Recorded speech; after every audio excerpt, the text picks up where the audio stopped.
مفيش تعب بيروح، تعبك متشال وهيجيلك في الوقت والمكان المناسب اللي شايفه ربنا ليك. هل انا احاسب على السعي ولا النتيجه؟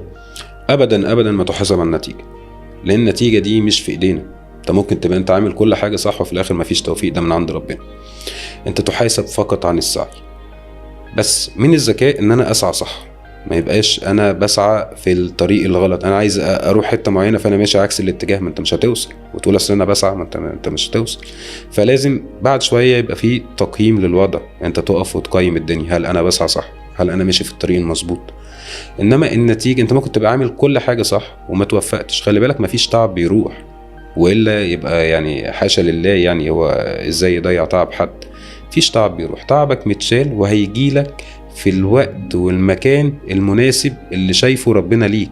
هو ممكن يديك النجاح في الحته اللي انت فيها دي وما تبقاش انسب حاجه ليك، يمكن هو شايل لك حاجه تانية احسن.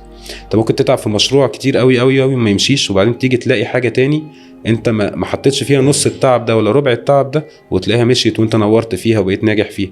ده نتيجة تعب كان متشلك من حاجة قبل كده. تعمل تقييم كل فترة والتانية تشوف انت ماشي في الطريق مظبوط ولا لا.